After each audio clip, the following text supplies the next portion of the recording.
L'épisode débute avec Kanta, anxieuse, demandant à son fils d'appeler son petit-fils. Madhvi, inquiet pour son fils, échange quelques mots avec lui. Kanta prend alors la parole, les yeux remplis d'émotion, et déclare que Ganga a toujours aimé Sagar de tout son cœur, qu'elle était prête à tout sacrifier pour lui. Tandis qu'elle continue de parler, Madhvi aperçoit Juhi au loin, accompagnée de Niru. Kanta, le regard baissé, explique que si elle a pu accepter Ganga, c'est uniquement parce que Madhvi et Niru l'ont fait d'abord.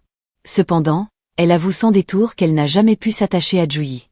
Niru, la voix tremblante d'émotion, lui demande de ne pas parler ainsi, mais Kanta acquiesce avec un léger sourire mélancolique, pensant à Krishna. Sans un mot de plus, elle se lève doucement et se dirige vers sa chambre, murmurant tout ce qu'elle ferait pour sa petite Krishna.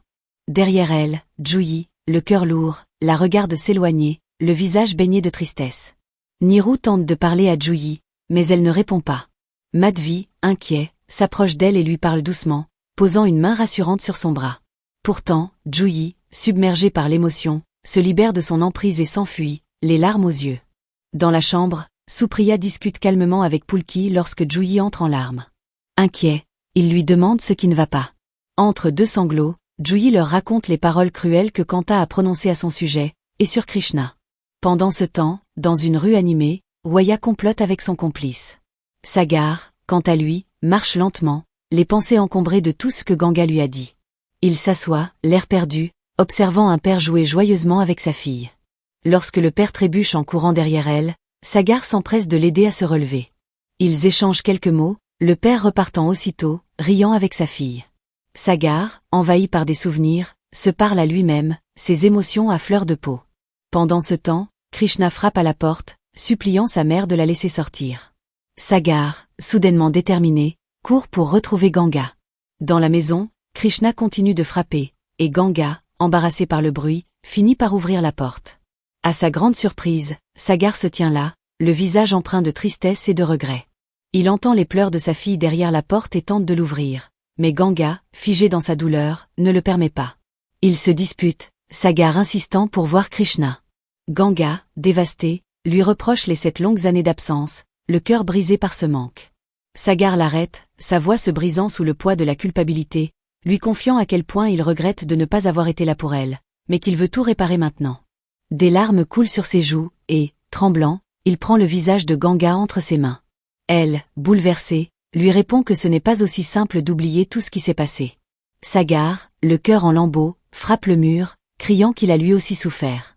Il lui rappelle qu'il lui avait demandé qui était le père de l'enfant, mais qu'elle n'a fait que partir, l'abandonnant dans ses doutes et ses douleurs, incapable de retrouver la mémoire de cette nuit fatidique. Ganga, dans un élan de colère, le repousse. Sagar, à bout, dit quelque chose qui fait soudainement écho à une conversation que Ganga avait eue avec Zoya au téléphone. Dans un silence pesant, il ouvre enfin la porte, et Krishna sort en courant pour se jeter dans ses bras. Elle, en larmes, lui demande s'il est vraiment son père. Sagar s'agenouille devant elle, essuie tendrement ses larmes et lui tend la main, lui promettant de l'emmener avec lui. Krishna, les yeux brillants, lui prend la main. Il s'apprête à partir quand Ganga, d'une voix désespérée, les arrête. Si Krishna part aujourd'hui, elle la perdra pour toujours. Ganga, le cœur brisé, demande alors à sa fille de choisir entre elle et Sagar. Krishna, confuse et déchiré, lâche la main de Sagar et retourne auprès de sa mère, les larmes aux yeux. Sagar, anéanti, échange un regard avec Ganga avant de s'en aller, laissant derrière lui une fille et une femme en pleurs. Ganga prend alors Krishna dans ses bras, la serrant fort contre elle. De retour chez lui, Sagar s'effondre aux pieds de sa grand-mère, pleurant toutes les larmes de son corps. Entre deux sanglots, il lui raconte tout ce qui s'est passé. Kanta, les larmes aux yeux, le réconforte doucement. Après un moment, Sagar se lève et se dirige, le cœur lourd, vers le bureau de son père. Une fois arrivé, il demande pardon, expliquant à son père la douleur qui le ronge. Madhvi et Kanta les regardent, silencieux. Sagar, désespéré, demande à son père ce qu'il doit faire pour être pardonné. Niru, la voix douce mais ferme, lui demande de s'approcher et lui offre un câlin plein de tendresse. Ils se prennent dans les bras, laissant enfin couler les larmes retenues trop longtemps. Madhvi, touché, murmure quelques mots à sa belle-mère en les regardant, tandis que Kanta, le cœur apaisé, sourit doucement et quitte la pièce. De l'autre côté, Ganga est dans la cuisine, préparant quelque chose avec une concentration apparente. Soudain, la sonnette retentit, brisant la tranquillité du moment. Ganga, sans se retourner, demande à Kashish d'aller voir qui est à la porte. C'est Kanta qui entre sans attendre, le regard déterminé. Sans un mot, elle débranche brusquement la prise du blender, stoppant net le bruit. Ganga, surprise, se tourne pour la voir.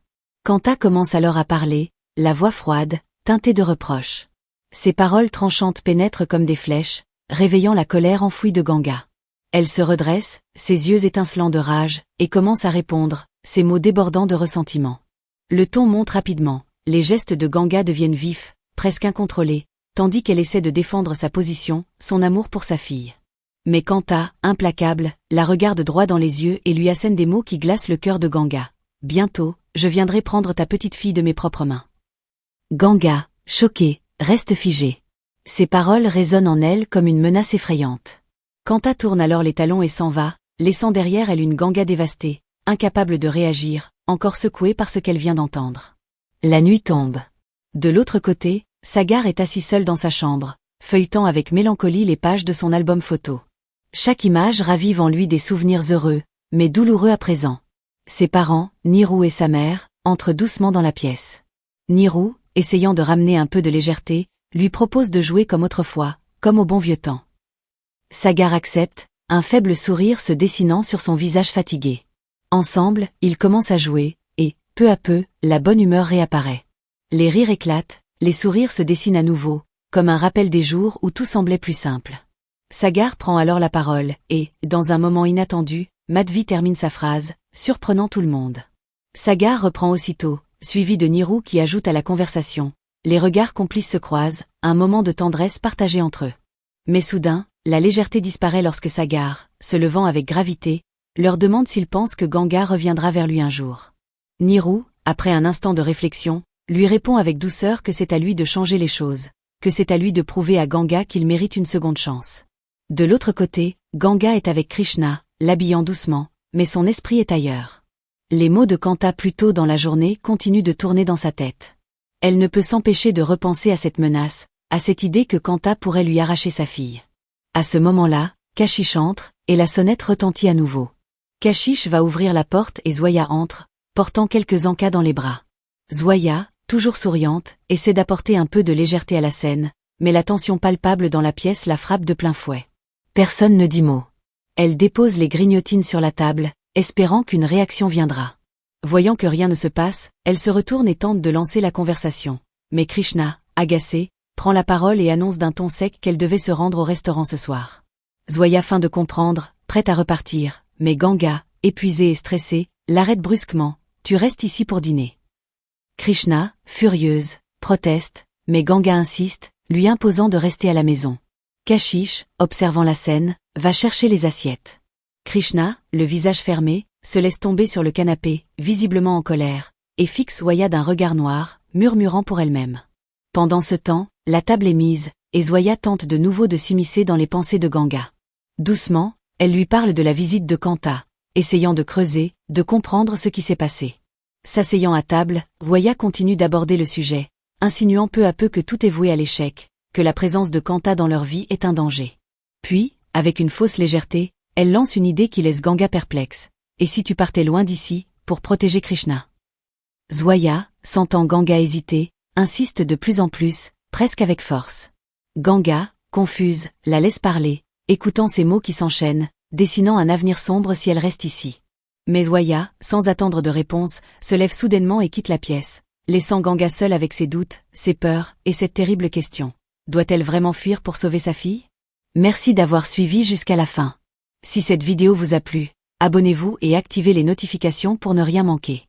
Chaque abonnement compte et nous motive à vous offrir encore plus de contenu de qualité. À la prochaine.